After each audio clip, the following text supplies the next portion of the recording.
Avant de commencer, comprenez que rien dans cette vidéo ne constitue un conseil professionnel ou financier, ou une garantie de quelque nature que ce soit. Les informations présentées dans cette vidéo sont uniquement à des fins d'information générale. Certains exemples ont été simplifiés pour faciliter leur compréhension. Bienvenue à tous sur la chaîne Trader Investisseur Anonyme. Le but de la chaîne est de vous faire partager mes connaissances et mon expérience en tant qu'investisseur actif. La chaîne s'adresse à tous, tant à l'investisseur expérimenté qu'aux débutants. Il y aura des sujets pour tous les goûts. Je vais essayer de faire de courtes vidéos d'environ une dizaine de minutes. Je sais que notre temps est précieux et que nous avons tous nos activités quotidiennes. Je m'efforce de condenser le plus d'informations possible lors de chaque vidéo. Le titre de ma chaîne vient du fait que je crois qu'il est possible de réaliser des rendements dignes des meilleurs traders et d'avoir la liberté des investisseurs. C'est un peu le meilleur des deux mondes. Je suis un homme assez discret, je préfère rester anonyme, je veux pas nécessairement être connu. En même temps, le titre me fait penser aux organisations comme Alcooliques Anonymes ou Narcotiques Anonymes. Puis peut-être qu'on va avoir des traders ou des investisseurs actifs qui ont été brûlés par leur marché ou avec d'autres personnes dont le rêve avec des formations miracles ne se sont pas réalisés, qui vont se joindre à la chaîne. J'espère qu'on va avoir l'occasion d'échanger avec d'autres traders investisseurs. J'entends et je vois beaucoup de choses incroyables sur Internet et sur les réseaux sociaux. Je crois que dans certains cas, on veut vous vendre du rêve. Il y a aussi des phrases magiques. Prenez votre retraite à 45 ans, à 35 ans, et faites beaucoup d'argent, voire des millions. Toutes ces citations vont être démystifiées au cours des prochaines vidéos. Je crois qu'il y a beaucoup de demi-vérités qui se disent. Il y a aussi des fausses informations, dans le sens qu'une personne peut très bien se faire 1 million de dollars annuellement, mais si elle ne mentionne pas que c'est fait à partir d'un portefeuille de 10 millions, ça devient un rendement assez normal de 10%, ce qui est bien, mais ce n'est pas exceptionnel. Quelqu'un peut se vanter d'un rendement de 300% sur 6 mois, mais en revanche, c'est fait sur une très petite portion de son portefeuille.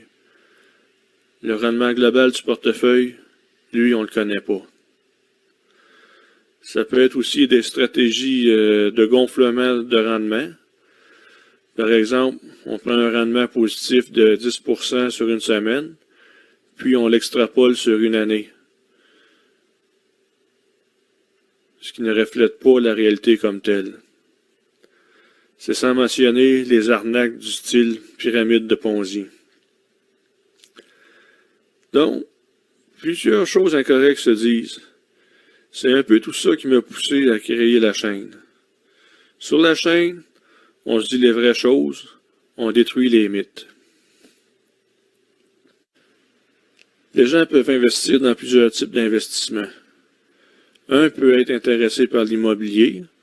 On peut parler d'immobilier locatif, louer des appartements, des entrepôts, des bureaux, des espaces commerciaux.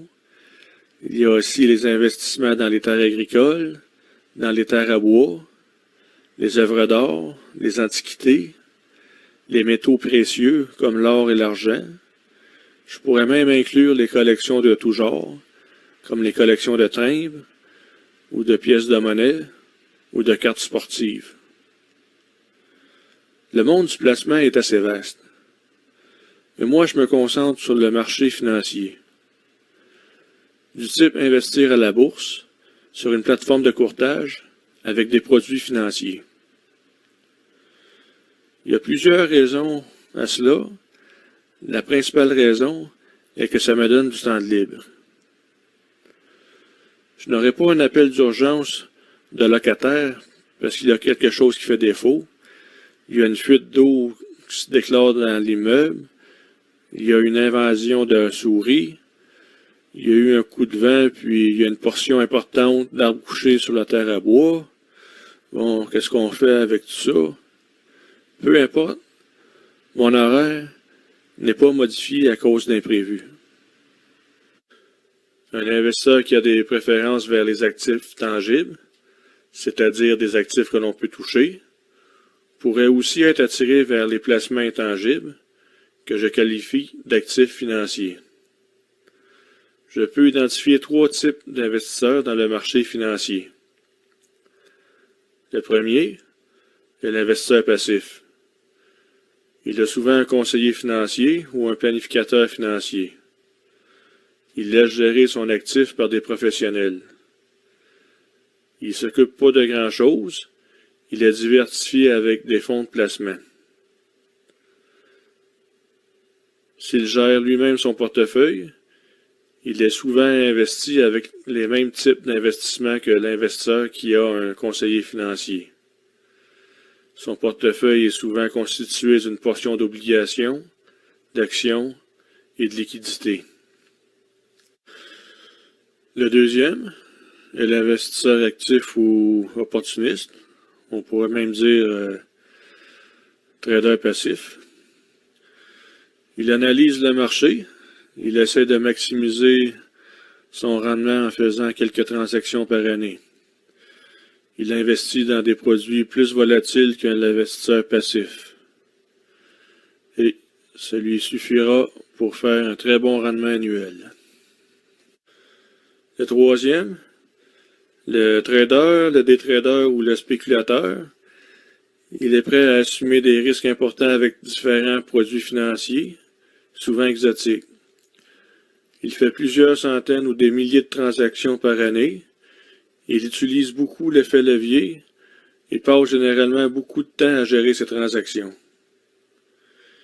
Qui est le plus rentable parmi les 3 types d'investisseurs?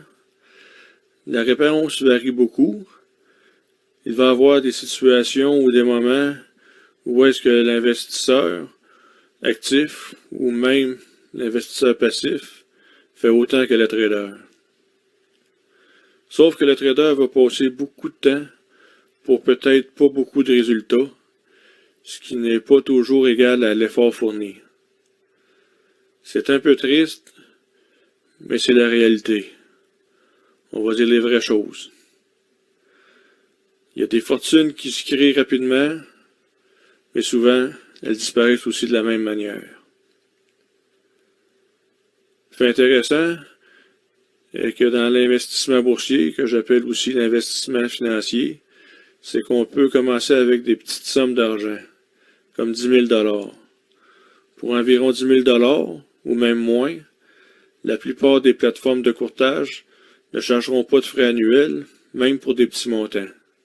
Ça, c'est intéressant. Et même s'il y a des frais, ceux-ci sont généralement peu élevés. Un point à souligner, c'est qu'en investissement, l'important est d'avoir du plaisir. Tout comme toute activité dans la vie, lorsqu'on est intéressé par quelque chose, on devient bon dans ce qu'on fait. Moi, j'ai hâte que les bourses s'ouvrent le matin. J'ai pas peur, ben non. Ma stratégie est déjà en place. Je me sens à l'aise avec ça. Je sais dans quoi que je m'embarque. Et je connais les produits financiers dans lesquels j'investis. Évidemment, avant de faire des transactions, il est primordial d'avoir une stratégie d'investissement solide. Sinon, c'est un peu n'importe quoi. C'est un peu comme faire un repas sans recette. Et ça prend une recette gagnante. Plus tard, on va tout voir ça, comment que ça fonctionne. La chaîne, je l'ai créée avant tout pour vous. Mais je m'aperçois que ça va être bénéfique pour moi-même. C'est une occasion de me mettre à jour avec mes connaissances et avec tout ce que j'ai appris au cours des dernières années. Je pense même que ça va faire de moi un meilleur trader investisseur. Donc, sur ce, j'espère que j'ai pu piquer votre curiosité. Peut-être que oui, peut-être que non. Si vous avez aimé la vidéo, pensez faire un petit pouce en l'air et à vous abonner. Ça va me faire plaisir de savoir que je ne suis pas seul à regarder mes vidéos. Soyez toujours vigilants avec vos investissements et je vous dis à la prochaine.